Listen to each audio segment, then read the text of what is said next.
Bagaimana kalau orang dari keluarga mengadakan tahlilan? Ya, antum berusaha untuk menasihati. Karena tanya kepada mereka, dalilnya ada atau tidak tahlilan itu? Saya sih bilang, yang suka tahlil bagus, terusin. Yang nggak suka tahlil, nggak apa-apa. Tapi jangan mencaci maki yang suka tahlil. Oh, yang mabuk masih banyak kok yang tahlil dicaci maki.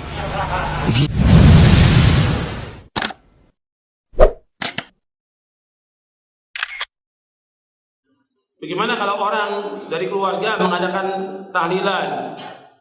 Ya, antum berusaha untuk menasihati. Karena tanya kepada mereka, dalilnya ada atau tidak tahlilan itu? Di zaman Nabi SAW, yang pertama meninggal, ya, yang beriman pertama kali kepada Nabi siapa? Yang beriman kepada Nabi pertama kali siapa? Khadijah bintu Khuwailid radhiyallahu anha wa ardhaha, istri Nabi, yang Nabi paling cintai dari semua istrinya, meninggal dunia. Nabi ngadakan tahlilan atau tidak? Tidak. Anaknya Nabi meninggal, Nabi masih hidup, semua anaknya meninggal kecuali satu yang masih hidup sampai 6 bulan setelah wafatnya Nabi, yaitu Fatimah. Semua anak Nabi itu meninggal ketika Nabi masih hidup. Nabi gak adakan tahlilan buat anaknya. Sahabat Nabi yang setia dengan Nabi meninggal, Nabi masih hidup, seperti Hamzah, Sayyidus Syuhada, Ja'far bin Abi Thalib, dan yang lainnya radhiyallahu ajma'in. Nabi gak adakan tahlilan. Maka dalilnya mana kalau dalil? Kemudian ketika Nabi meninggal, ada nggak sahabat mengatakan kalian buat Nabi 7 hari, 40 hari, 100 hari, 1000 hari? Nggak ada. Atau ada pendapat dari Imam Syafi'i, tanya, di mana Imam Syafi'i mengatakan demikian? Jadi ini perbuatan yang dia ada-adakan, nggak ada dalilnya, nggak ada hujahnya, tapi ada demikian. Orang mengadakan tahlilan niatnya apa? Ibadah. Mendapatkan pahala, dapat ganjaran supaya dapat menghapuskan dosa orang yang mati. Gak bisa dengan cara demikian. Jangan ada contoh. Bahkan sahabat sepakat berkumpulnya orang di tempat kematian dan makan-makan di tempat kematian termasuk apa? Meratap. Meratap hukumnya apa? Haram. Kata para sahabat, kunna na'uddul ijtima'a ila ahlil mayyiti wa san'ata ta'ami ba'da dafnihi minan niyaha. Kami para sahabat ijma' para sahabat. Ijma'nya sahabat masuk atau tidak? Masuk. Kami ijma' para sahabat berkumpul-kumpul di tempat kematian dan makan-makan termasuk meratap. Meratap hukumnya haram. Meratap termasuk perbuatan apa? Jahiliyah, perbuatan jahiliyah.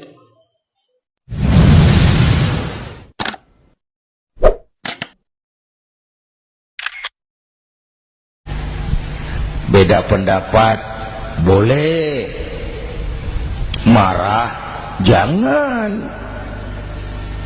Kalau di Jakarta kan sekarang lagi musim apa itu, Wahabi yang bid'ah, sedikit bid'ah itu. Saya sih bilang, yang suka tahlil bagus, terusin. Yang nggak suka tahlil nggak apa-apa. Tapi jangan mencaci maki yang suka tahlil. Oh, yang mabuk masih banyak kok yang tahlil dicaci maki. Kita nih seperti orang kurang kerjaan. Waktu guru saya Hadratul Mukarram Ki Haji Dr. Idham Khalid wafat, saya ajak orang baca Fatihah. Selesai, saya lagi duduk di belakang, seorang pengusaha nemui saya, Kiai, kenapa?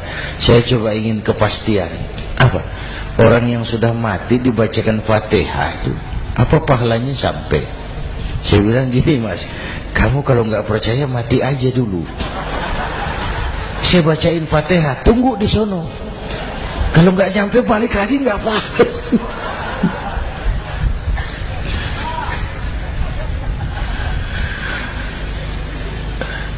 Depan rumah saya itu ada masjid, Pak, pakai beduk seperti itu. Ada teman saya, Kiai, pakai beduk masjidnya. Iya pakai. Kan Rasulullah enggak pakai. Enggak memang. Bid'ah tuh. Wah, siapa bilang?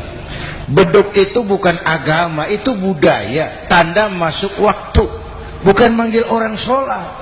manggil orang sholat pakai azan. Tanda masuk waktu, itu hebatnya Wali Songo, pakai beduk. Kalau nggak mau pakai beduk boleh, teriak-teriak juga boleh. Maghrib, maghrib, boleh. Tapi Wali Songo kan bijaksana, pakai beduk saja, sekali pukul satu desa dengar. Itu bijaksananya dakwah Wali Songo. Kalau beduk dianggap bid'ah, miskin kita.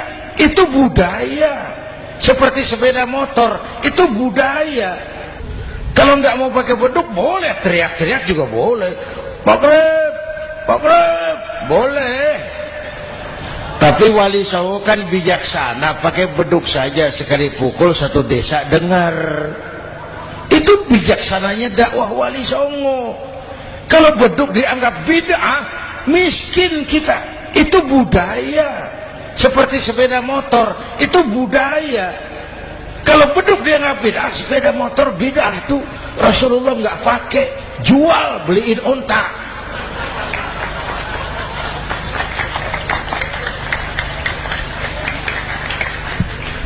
Ayo cari persamaan, jangan memperbesar perbedaan.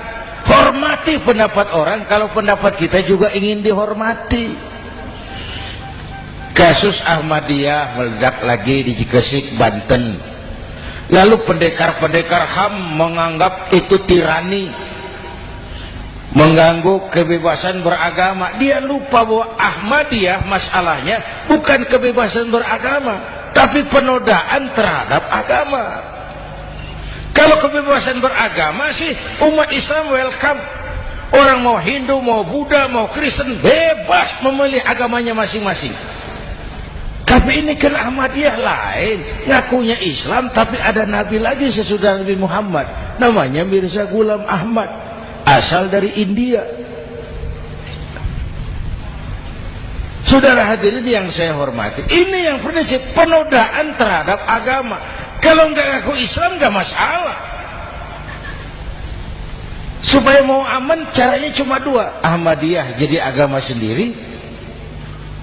Karena Malaysia sudah melarang, Brunei sudah, Rabitoh Alam Islami menyatakan aliran sesat, Saudi Arabia melarang pengikut Ahmadiyah pergi bikin haji. Dia dianggap non muslim.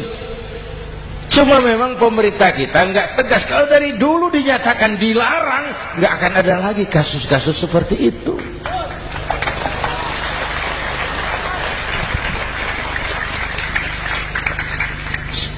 Nah, selain itu kita umat juga harus disiplin. Coba sudah berapa banyak nabi bermunculan di Indonesia. Dan Indonesia ini saya heran, Indonesia ini pasar bagus Pak.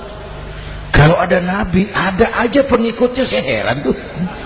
Indonesia ini pasar bagus. Ada Ahmad Musaddiq Al-Qiyadah, jadi nabi. Konsultan bulu tangkis jadi nabi. Dapat wahyunya di Bogor. Ditangkap polisi 4 tahun. Muncul lagi di Bandung, namanya Sayuti, tukang cukur, ngaku dapat wahyu jadi nabi, ditangkap polisi lagi 2 tahun.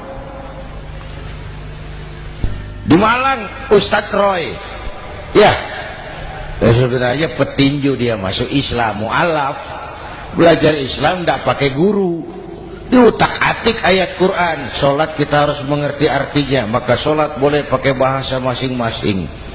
Ramai masjid. 2 tahun penjara. Di Jakarta muncul lagi Lia Edan, ngaku Jibril, ditangkap juga oleh polisi. Kita salut sama polisi kita lah, bukan cuma teroris, Jibril ditangkap Pak Kapolres. Saya bilang sama teman-teman polisi, untung dia ngaku Jibril Pak, coba kalau dia ngaku Israel lebih gawat itu.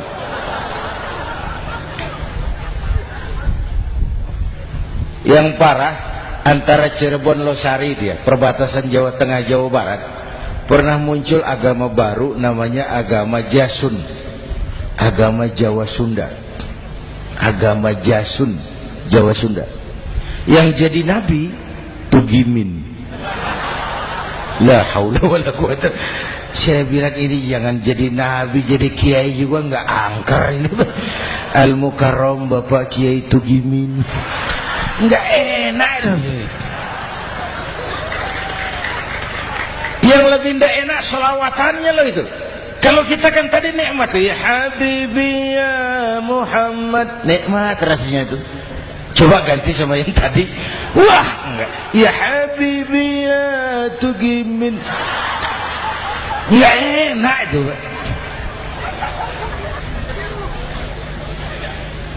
Jadi umat Islam itu sangat menghormati orang lain agama. Soal agama orang lain, lakum dinukum, awas hati-hati kalimatnya. Kita menghormati orang lain agama. Soal agama orang lain, lakum dinukum. Kita memang yakin cuma Islam agama yang benar, tapi bukan berarti kita boleh menghina agama orang lain. Kenapa? Kalau agama kita yang dihina, kita kan sakit hati. Orang lain sama dong. Itu sebabnya Allah berpesan, jangan kau caci maki Tuhan mereka, karena mereka akan balas mencaci maki Tuhanmu. Dan itu artinya mencaci maki aku, kata Allah.